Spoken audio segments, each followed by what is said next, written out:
So now they have like the time in between 6 and 7, but the problem is like, thank you. And see, We have to be cool with the Zoomers. I almost went for it, but I figured, Tom can take this one. I'll let him take We the have lead. to be cool with the Zoomers. That's the new demographic. Yeah. That's the age. Yeah, you better be watching us. You heard me. Hi, I'm Tom, and I've never seen the Titanic, but I have seen The Room at least 3 times. And I'm Sean, and I think Forrest Gump is fine. There, I said it. And this is Flicks and Flops, the podcast where we watch movies, talk nonsense, And pretend to know what we're doing. grab your snacks, lower your expectations, and let's ruin some cinema together. Because nothing says film analysis like two friends arguing over whether Nicolas Cage is a genius or just bored. What's happening, people? Welcome to Flicks and Flops here at Chunky's down on Hughes Road in Manchester. Today we watched The Mandalorian and Grogu, which was an interesting one. I mean, let's get some backstory from you. We're both big Star Wars guys, but are you big into the TV shows and that? Because that's kind of where I'm lacking. See, that's what I was wondering. I mean, I'm wearing my Star Wars t-shirt right now. I have a bunch of Star Wars books at home. I have Lego sets of Star Wars. I have board games of Star Wars. I've seen almost every Star Wars movie, even the god-awful Christmas special. And I've seen a lot of the shows, and I had no idea. So I looked this up beforehand. There are 12 movies, and there are over 15 shows. Yeah. Now the question is, how many of them can you name? Oh, God. All right, let's see. Bad Batch, Clone Wars, Ahsoka, Mandalorian, The Book of Boba Fett, oh, Jesus. Andor. Mm-hmm. Okay, well, there's multiple Clone Wars shows, so I feel like that's kind of cheating. There's The Clone Wars, then there's Clone Wars, then which is the old, that's the one that was my favorite, the 2003 one, 2004 one, leading up to Revenge of the Sith. The cartoon one, not the animated one, right? Yeah, I mean the CGI one's fine. Yeah. But I was always partial to the old one. Okay, all right. Let me Keep see. going. Can I keep going? Dude, I think I'm tapped out. I don't know. There's really more than Tales one. of the Jedi, Tales of the Sith, I think. Ah, crap. There's okay. the Darth Maul one that just came out. Okay, I knew about those two. My whole point is it ties in that I think as much as I love Star Wars, it's oversaturated. There's so much stuff that they've made, and they've slowed down, which is good. Yeah. But they made so much stuff, and quite honestly, I thought this movie was okay, but it's lacking sustenance. You know what I mean? It's lacking. What do you mean? The way I look at this movie is it was It was okay, but it didn't really do anything for me outside of just it was an entertaining way to waste 2 hours. It could have been shorter, and also I just feel not much really happened. I feel you watch the movie and you're oh, that was good, but there wasn't anything that I was that was memorable. It was more of just it was a movie.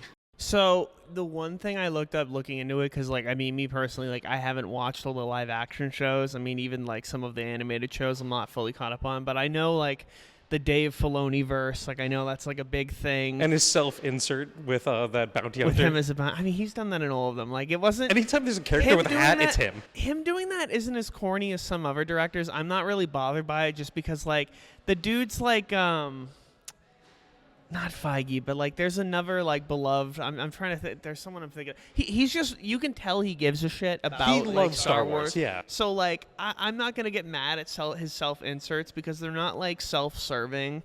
You know what I mean? Yeah. If anything, I view his inserts kind of Stan Lee's in a sense. I mean, not on the same caliber, obviously. I mean, Stan Lee's the godfather of everything. At least Stan Lee's is funny. This is oh, I made the coolest bounty hunter ever who wears a hat, and it's definitely not like me who also wears a hat all the time. He just voices that character, right? No, so he doesn't even voice him. It's just it's his own self-insert into the movie of this character's so cool and everyone loves him because everybody loves me. He's kind of oh, weirdo. He's in the actual movie at one point. He does make a cameo. He's the pilot. Yeah. Oh, but you're saying that it's a fan insert of himself to be I'm so cool and I'm in Star Wars. Yeah, and I can fight the Yeah. I give the Mandalorian Yeah, I could debatably definitely fight him. I give him like basically his best fight in the show. Okay, when you put it that way, that is kind of corny. Yeah, like that's my only problem. And like, look at this movie. Everything is too connected in a lot of universes now. So like, if someone were to say, "Oh, I want to go see the Mandalorian and Grogu," and they're not like Star Wars fans per se, if they're like, "Should I go see it?" I'll be like, "You can," but you'll be like almost entirely lost. Because it's like Agree and disagree. I think as someone who literally had to watch like one of the Man of recaps, like YouTube videos, just to make sure I knew what was going on. I feel like the way they set it up for them to be in this movie, I think you could watch it on an independent and not watch any of it and still enjoy it and still get it for the most part. Just because like that's the thing. That's why you keep calling it, because I think this movie's very by the book. In some ways, it felt like more Star Wars than a lot of stuff I've seen in a while. Because I mean, I kind of got Star Wars fatigue, as I'm sure many people did, right? Like, I haven't followed it as much in recent years, but like, I mean, even from like the opening sequence, I'm like, okay, like this actually feels like. It's kind of what you're saying with the fan insert thing, but that's what I feel like about a lot of the shows that aren't handled necessarily hand in hand by like Filoni or like even Favreau. Because Favreau, I think the Mandalorian, if I'm not mistaken, that's like his thing. Yeah, I think he directed this too. He directed this, yeah, and like he was like the showrunner for that show. But I think for the most part, most of it is Filoni, and the stuff that isn't Filoni is kind of the stuff I really don't watch. Yeah. I don't know. My little brother, who actually went to see this at the exact same time as us, I'm sure he'll correct me on a lot of this. He's kind of like my in for a lot of the Star Wars lore. Not that you weren't, but like he watches, like, I mean, if a show comes out, he watches it instantly. Also, there's the Obi-Wan show. Yes. Let's not forget the Obi-Wan show. And see, I knew I could name another one. to tie to my other point, Rebels. I don't know if we mentioned that. No, Rebels is a good show. Because Rebels, there's a character in this that part of why I say like you have to watch some of the other shows to understand.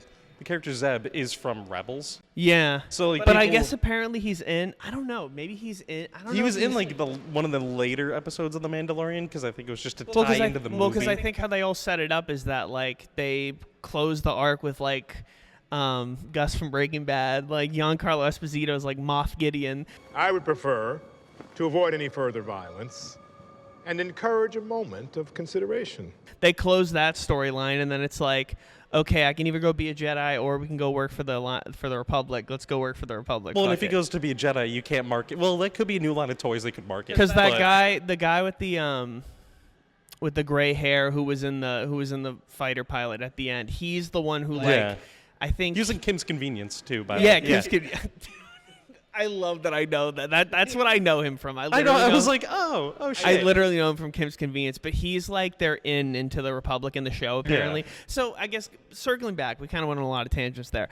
I think you could enjoy this without having watched any of that, but I think to like truly enjoy it, you have to at least a sense of it. But to your point on this movie being kind of like wondering like what it's doing, apparently, and I don't. It's unnamed, but apparently, like all the shows that he's done, like Ahsoka, all of that. There's some movie that's gonna tie it all together. Like that's gonna be like kind of like a conclusion to all of those. And I'm wondering if this is kind of like a segue into it. You know, it's funny. We shit on the idea of Jeremy Allen White being in this movie. I actually enjoyed his character a lot. I enjoyed also it's funny the like very early on I remember that it's literally canon lore that their species, whatever their species is, the float species, the Hutts are like strong as shit, but that Jabba was like such a glutton and such a pig that he like let his fighting skill go away because like I'm like damn, like he's ripped. I'm like, damn, not only is he ripped, he's got hands. Like even like the incestual twins or whatever the fuck was going on there. There was something weird there for sure. Yeah. Are those two? I wonder because I remember in the original one. So what planet were they on? With the Sark? With the Sark. With the Oh, that was Tatooine. That is Tatooine. Yeah. Okay. Yeah. So on Tatooine, I'm trying to remember. I know that there were like he has like his squad of goons, and of course like the coin guy had one of those races too, but I vaguely remember, and I'm definitely gonna get fact checked by someone. Someone's like actually gonna be like, well, actually, Sean. But like, I swear to God, though, there were a couple like sniveling, like hut creatures like in the background in Return of the Jedi, and like Yeah. so I'm wondering if like that's how they tied these two twins into the equation. Also, like, damn, like Jabba had time to have a son and like Yeah. abandoned him. Like He was like, no, I gotta run my crime empire. You go do your thing, son. It's Yeah. okay. But I don't know. I prefer when the Hutts speak Huttese instead of just like talking in English. I like that they mixed it. I was worried they weren't going to do that. Well, dude, they're not going to have Jeremy Allen White as him and waste the voice at like they're not going to waste his voice. My problem is every time he was on screen, I just kept picturing hands, chef, corner chef. Like it's all I could hear was like chef, chef. Carmi, we're running an international galactic empire. Yeah. You take my knife, chef. I don't know. Don't get me wrong. I think he did well, and I think we should backtrack a little bit of the whole plot of the movie too. Is essentially, this is another kind of gripe I have with Star Wars now, like Disney Star Wars, is it's almost run its course a little bit with what you can realistically do. So, what I mean by that is like if you think about it, in the original movies you had the Empire. It's like we gotta take down the Empire. They're evil. They're awful. They're destroying our way of life. Whatever. Then the prequels, it's like, oh, we're building the Empire. Okay, and then the sequel trilogy, it's like, oh, well, it's the remnants of the Empire got together, and then they tried to make a new empire. Somehow Palpatine returned. They take them down. In the Mandalorian show, it's like, it's the remnants of the Empire again, trying to, yet again, form a new empire. Somehow Palpatine returned. They take them down. And then in this one, they're like, again, it's the remnants of the Empire. See, the thing is I can't tell. I'm assuming that these take. For the most part, I believe most of the current shows are taking place in between episodes 6 and 7. Like for the most part, because there is like a span of like at least 20 years in universe like between those. So like I mean the 20 years in between episode 3 and episode 4, though those 20 years have been like way explored at this point. So now they have like the time in between 6 and 7, but the problem is like thank you.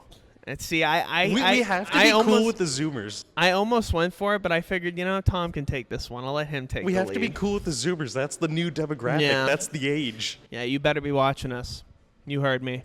Anyway, so the problem is, I agree with you.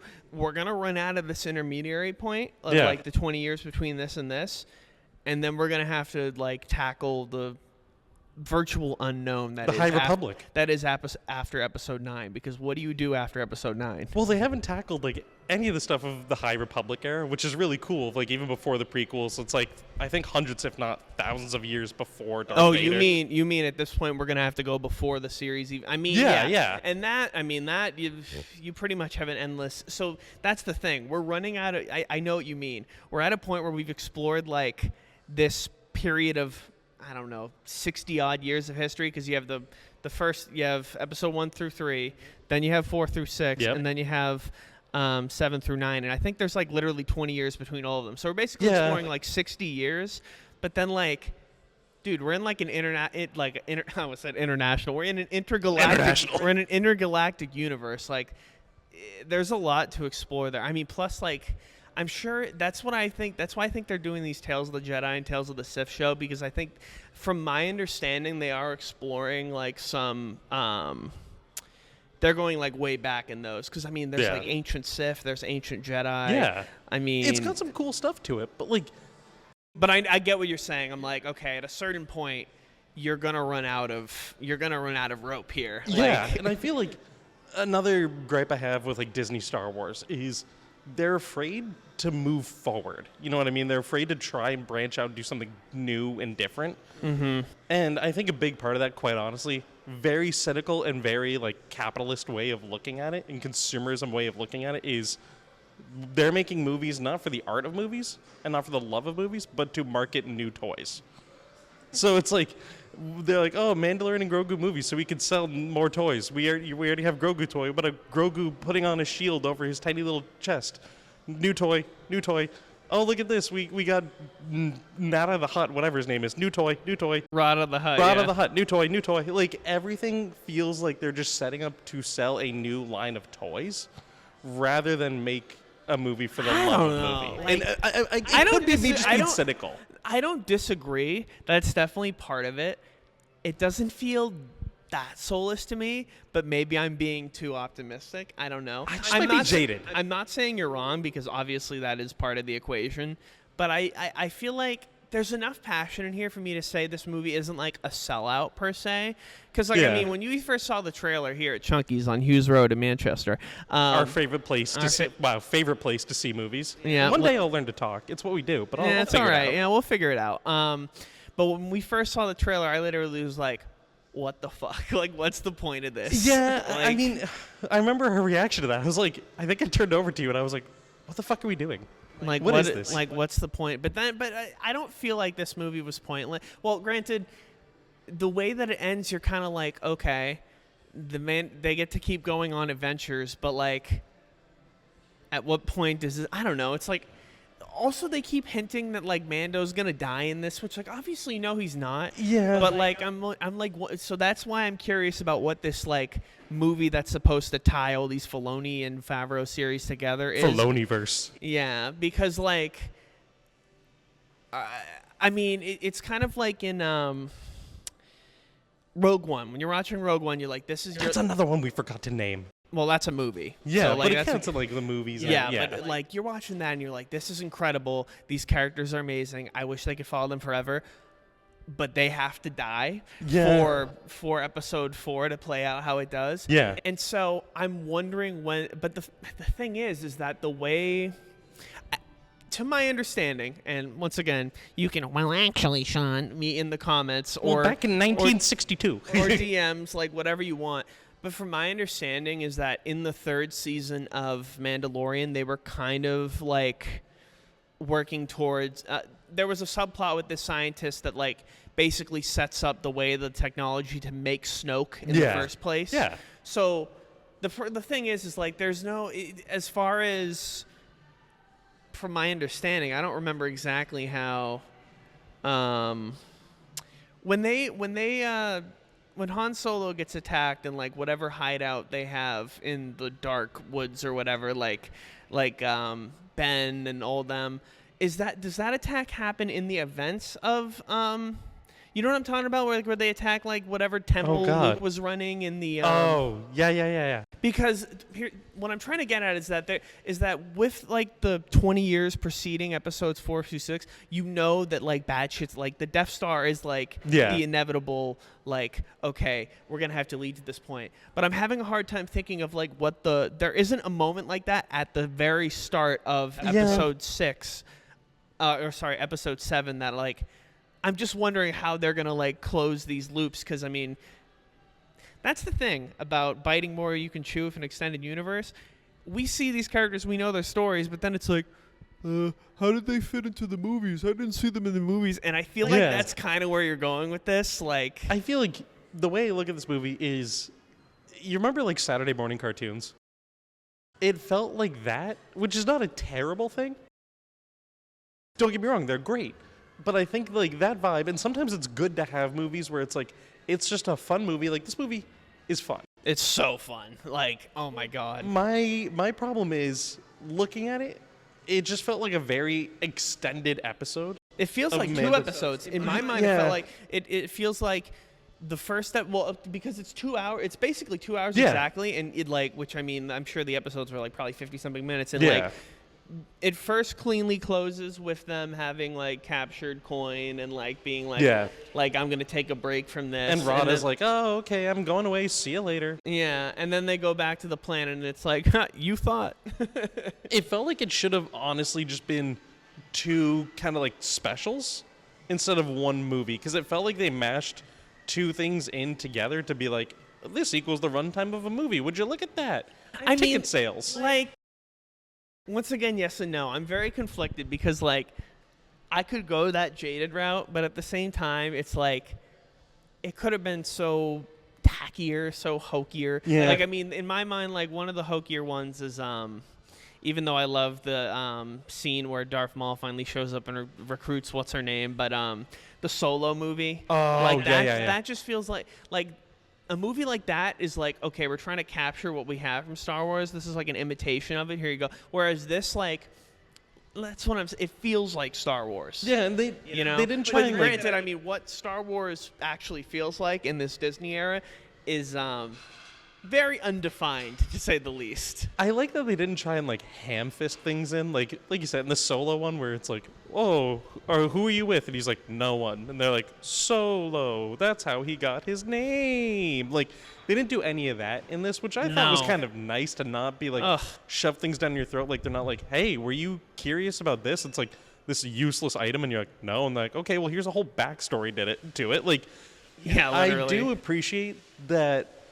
This was clearly, like, some parts of it they wanted to show love for, like an homage rather than a direct ripoff. Yeah. So they have the point where Mandalorian is in the, like I said, there's some parts that are predictable of this movie, right? Like, 100%. you just know when he's going back to the huts after he didn't return Rada, that it's like, oh, okay, you know that spot he's standing in, they're going to drop him in, and it's kind of like the Sarlacc, or it's kind of like the fight where Luke had to go and didn't have his lightsaber yet. Like, Except, like, obviously they kind of switch it up, and instead of being like a like desert pit, you get a swamp pit, which you have the element of like having water in the middle of the fight too, which like it was like an homage, but it wasn't a like direct. No, like, it wasn't a ripoff. And, Yeah. and I like that that Mando, in spite of the fact that he is this giga badass and he can get himself out of anything, he isn't like infallible. He gets taken down multiple times in Yeah. the movie, and I'm sure he does multiple times in the show too. Like he's not invincible. Is he able to get out of most scenarios that probably anyone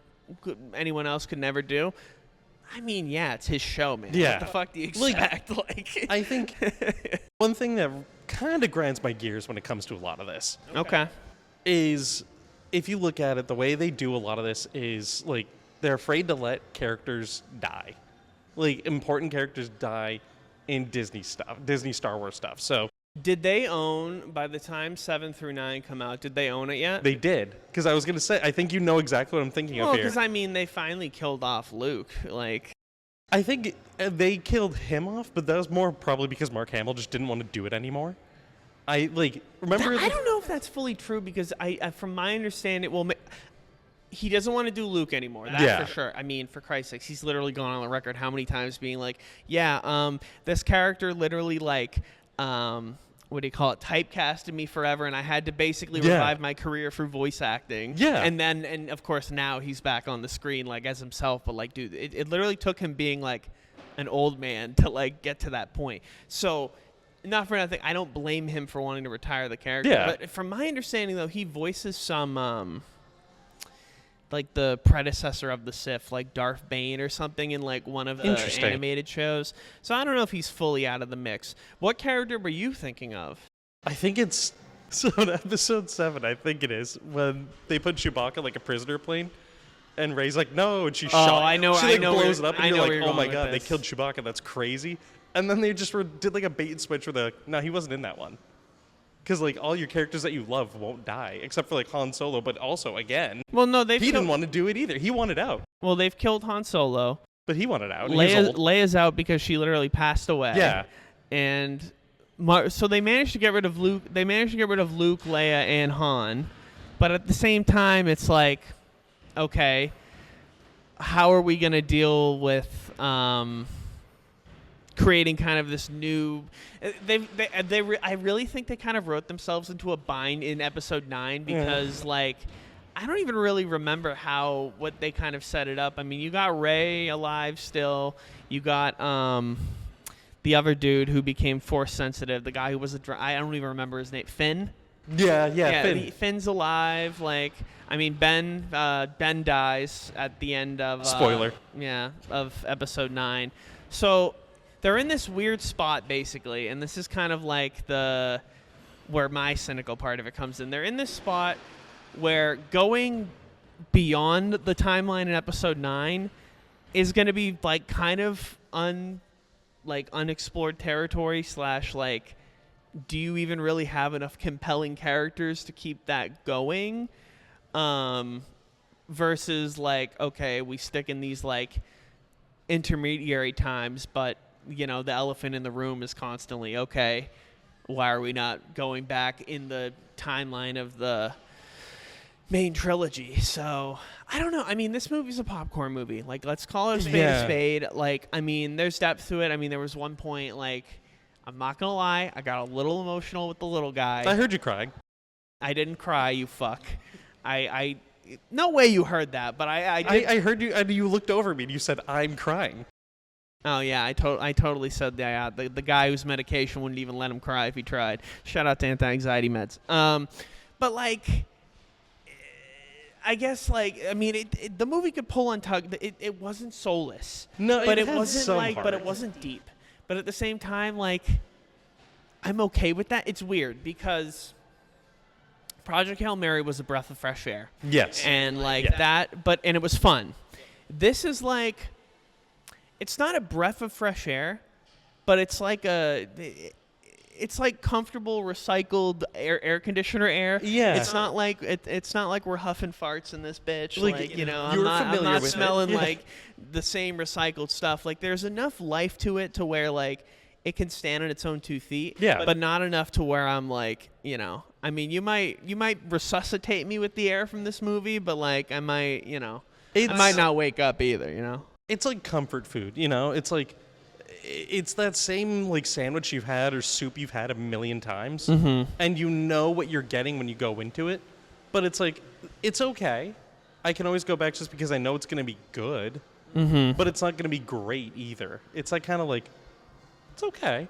Like, you know what to expect going in. Like, I had the expectations of like, all right, I'm cautious about this movie, but it was enough that I was like, okay, I expected that it was going to be, like you said, a popcorn movie. Yeah. Right? Like, you shut your brain off and you're just like, okay. Well, Like, it's also kind of just like, okay, first part, we go capture like evil human bad guy. Second part, we finish up business with alien bad guy. Yeah. Which is like, how many times have I seen that in Star Wars, dude? Like, a I lot. will say, though, a lot. I'm glad that this wasn't like a whole thing of being tied to either A, the Skywalker bloodline, or B, it's the fate of the galaxy.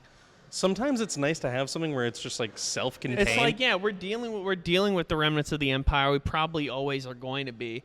But that's the thing. That's why I need to get my brother Matthew, shout out to him, to give me like a full. I need to figure out where this falls in the timeline, and that's the annoying part too. The more of these movies we make, the bigger the timeline gets, and it's kind of like, at what point are you gonna? This movie is able to stand on its own 2 feet. Like, Yeah. you can go watch it and like not watch the other parts of the like the other preceding media ahead of it. But at what point are you going to need to like? And that's the thing with Disney. It's happened with. It's why they had to pivot so hard with the way they've been doing Marvel lately, because they were getting to a point where it's like, you can't reasonably expect people to go watch like this show and then watch the movie and then this show and this show. Let me That's tell wh- you something, Red. Yeah, that's why they're letting them like stand. I almost feel like they've done kind of like, even though they're building up to this Doomsday shit, like they've kind of done like a soft reboot in a lot of ways too. I mean, in my opinion, which I mean was kind of always the plan. Kind of had to, because it's Yeah. like at a certain point, not only is it like you can't expect people to watch a million things. If everyone is watching that, they're gonna start to have questions of being like, everything takes place in New York. Where's like Spider-Man? Like during all this Daredevil stuff, it's like, where's Spider-Man?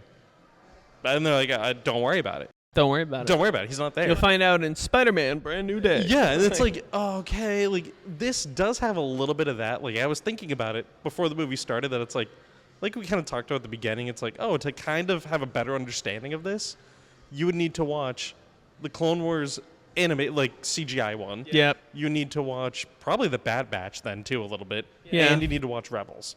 That's 3 Well, shows. and the Mandalorian. So it's 4 shows. And the Book of Boba Fett, which is like yeah, so that's 5 Mandalorian shows. season 2.5 or whatever. That's 5 shows that you would need to watch. Yeah, and there's to probably get like a there's better. probably more too. Didn't you say the purple guy was from Rebels? So that's 6. Yeah, so like there's so many shows that you have to watch to get like to just To even get the Yeah. full experience. Like, I mean, it's, if you hadn't seen that and you see it, cool, you'll enjoy it. Yeah. But if you see those, you'll probably enjoy it more, but at the same time, you still might have like a little bit of a like, okay, what's the end goal here, right? It is a little bit of like, you know this, so point at the screen and clap and go, I know that. Like, it's like, oh, you know this guy? It's like, I know him. I've seen him before. Wow. Yeah. And then they want you to clap, stand up and clap, like each time.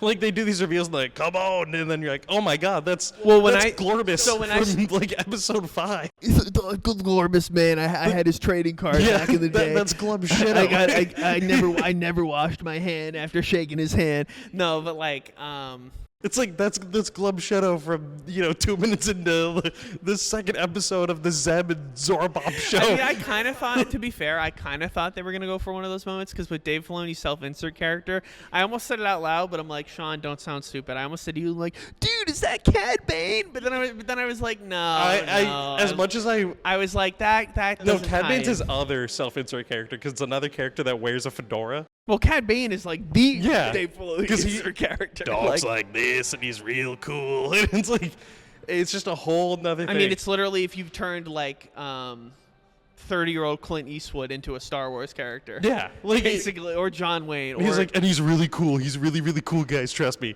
Like, it's that kind of source. Trust me. Yeah, source. Who tweeted that? Us. Yeah.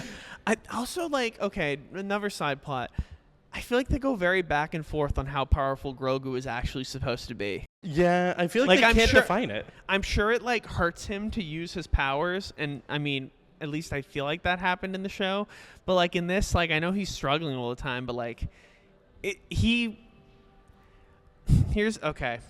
my disbelief moment, and okay, maybe the power and because the Force's willpower is based on willpower, maybe this is where like I'll get well actually'd for the millionth time. He struggled to push Mando into a small 5-foot, 4-foot mud hut, yet was able to lift inconceivably heavy Rod of the Hutt out of the pit. A good distance out of the pit. And I thought the whole point of the Force is you need to have like, you need to be able to like look at somebody to do something to them. It's never been explained. He could have had sightline of him ahead of time. Like, I mean, if you locked eyes with him as he was lying Locked into eyes the from pit, across the room. Jizzed in my pants. There's kids around. I gotta be quiet. Anyway, no, but like, I get what you mean. Like that, and that's the stuff with Star Wars that bugs me. I mean, also like, outside of like these random shows, like, when are we gonna see a damn lifesaver again? Well, you know why he was able to lift him though? Why? His midichlorian count. Oh. It's so high, obviously. He was the chosen one, right? He redeemed himself from. Remember like season 3 of Mandalorian and Grogu that they were like, man, no one really liked in the prequel trilogy. We called them midichlorians, so they kind of tried to like skirt around it by saying M count, thinking no one would question that. Oh, really? That was a time they're like his M count, and everyone's like, yeah. M. Well, wasn't like was the whole thing of midichlorians relating to like the pregnancy thing? Yeah, it's supposed to be the Immaculate Conception kind of thing, like a reference to that. That because it's like there's microscopic bacteria in your bloodstream. Because you have such a connection to the Force, and that's how you managed to get her pregnant. Yeah, like I don't know. It's all. Did Leia ever have the Force? It's all very hand wavy. Yeah, because remember she married Poppins herself. Yes. What a time! She unlocked it late. Oh my god, that was stupid. I don't know. I mean, this is fun, right? Like, and but it's one of those ones where like, because it didn't have. I mean, I'm kind of glad it didn't end on something where it's like, okay, look forward to this and buy toys The for Mandalorian will return. The Mandalorian and Mandalorian 2, Electric Boogaloo. Like, we didn't have like a moment like that, which like I'm kind of glad. But at the same time, I'm kind of just like, what's next? You know? Yeah, it's like like you said, what is it building towards? Because it's like whenever you build this bigger universe, the problem is you have to connect everything. And it's just like, it's okay to have one-offs, but I feel like Pepe Sylvia, where I got my whiteboard right it's like, here. hold See, on. I remember the reference this time. it's like, oh, hold on, connecting the strings. But like, it's something like this would have been better as like just 2 episodes of the show almost, or make it one long episode of the show. It felt like they made this a movie just to be like ticket sales. Because if you're gonna make a movie, right? I'm inclined to think that you might be trying to close all the story loops. But the thing is, though, is that the way that they ended the show, they did close the main story loops from that. Yeah. So now they're kind of like just adventuring and shit, which is cool. I can believe that. I mean, it's a bounty hunter, dude. Like, do you know how many like lives in Star Wars of people like are just like literally doing like side quest 1, side quest 2? Like, you know, I mean, I can believe that, and that's fun. I mean, it's a big ass galaxy. Don't get me wrong. Just if this does take place in the intermediary time. Hell, even if this takes place after Episode 9, I don't think it does. But if it somehow does, where are we going? That's my big question at the end of this. Where are we where are we going with this? Ultimately, the way I look at this is like, it started and ended the same way, and nothing's really changed. Like, it started with Mandalorian and Grogu being like, Well, not to cut you off. If there is one change, I think he trusts Grogu a little more. He trusts Grogu to like handle himself a little more, because Grogu did. He handled himself in a lot of scenarios. And he let him touch he's the like buttons super and he told him not overprotective. to. Yeah. And then at the end, he lets him touch the buttons. Which, like, okay, I will say there were a lot of moments like that where we called the pit. Yeah. We called the touching the buttons when they're in danger thing. Like, there were, I mean, a lot of predictable stuff. But, like, even the best Star Wars movies are predictable at times, right? But I feel like outside of that, which is like kind of a minor thing, Sure. I feel like realistically the movie started and ended in the same spot of like, they're doing wacky adventures and they're going to keep doing wacky adventures. And it's like, I don't know, I didn't need to see more of the adventures that are basically just the same as what the show was. Like, I think it's kind of implied, and they should have just left that, and it's like, they keep going on things and they're cool adventures, but, you know, they'll maybe talk about them because it's better. Like, I don't know. I don't need to see every single thing they do. Yeah. I feel like this was just kind of to be like, so they could put a movie out there, because when was the last Star Wars movie? You know what I mean? Dude, I don't know. That's funny you say that. I actually have no idea. It's been a while, I think. Was it Episode 9? No. There's got to be something after that. Because I feel like I don't remember something coming out after that, but like maybe there was.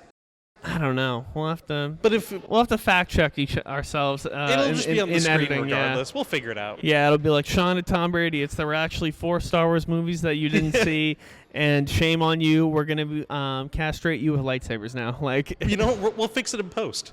yeah. Well, we're going to computer program his midichlorians to be non-existent. Well, it's like, I don't know. It just feels like they put it out there just to be like, we made a Star Wars movie, and it's not bad. It's a good like family movie to go to. Mm-hmm. You know, you can bring the kids, you can have fun. Ooh, you've activated my gears are turning. Maybe this was like kind of a test to see like, okay, do people still fuck with this on the big screen? Yeah, because I do have this big conspiracy theory that like companies like Disney and Netflix and like all these streaming places now are trying to close out movie theaters so that the people will have to subscribe to their content. So like, I wouldn't be surprised if this movie's only in theaters for like a couple of weeks and then they're immediately like, Disney Plus. And guess what? This is the only way. We pulled it out of theaters, so you guys can't watch it. So I was thinking about it the other day. Kind of how the modern cycle of it goes now, post-COVID, is it's out in theaters for a bit. It first comes to streaming, depending on how it's doing, maybe within 3 to 5 weeks.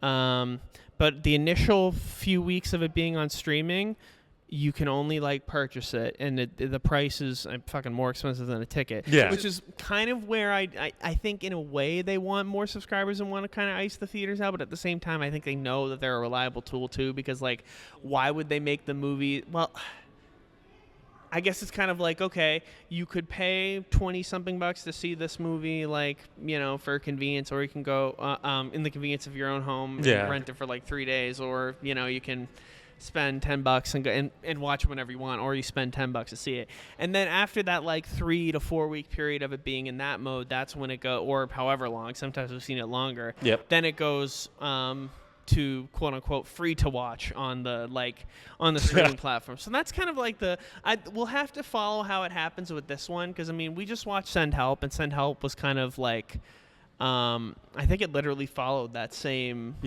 formula. I think it had come to streaming a little bit before we had seen it, and I think the week we saw it was like the first week. Yeah. It was quote unquote free to watch. It's not, you have to pay for the script, but you know what I mean? Like, you don't have to like purchase the whole movie, which Or I could do a whole episode of the show talking about that. We're not gonna do it, but or you could support your local theaters, like Chunky's here.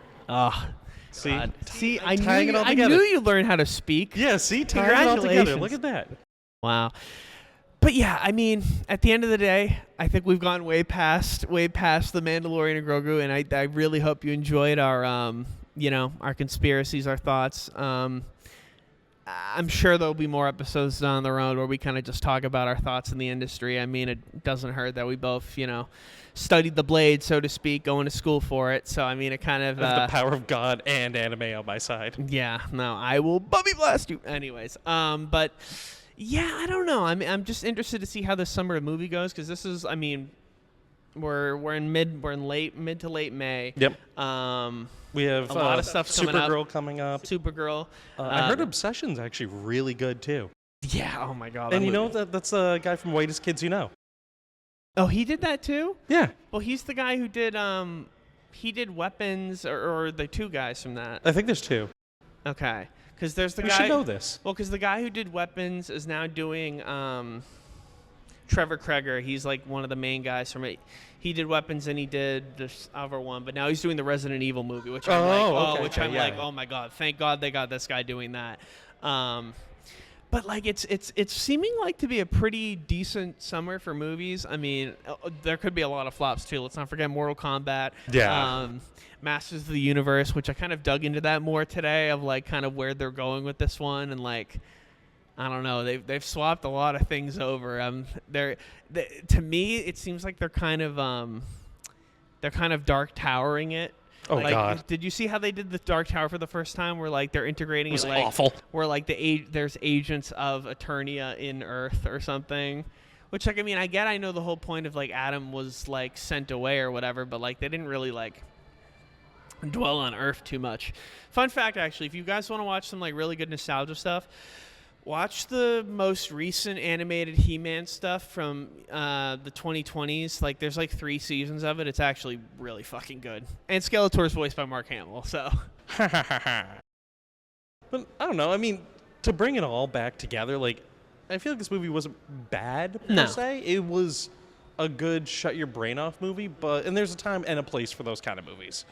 Yeah. It's like every now and then it's nice to have something a little more serious, like you said, of like Project Hail Mary, something that's like more like a full movie, like a real, like, you go and it's like a hearty meal.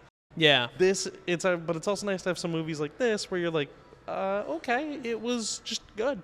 It was okay. It wasn't all right. It wasn't a waste of money, and especially nowadays when everything is super expensive, it's nice to walk out of the theater and be like, Okay. I didn't waste Worth my time. it. Yeah. Right? There you go. So that's going to do it for us. We'll see how this summer of cinema pans out. But if you want a fun movie, you can go watch Mandalorian and Grogu. And Yes, sir. One last thing. Speaking of summer of cinema, Martin Scorsese was in this, Dude.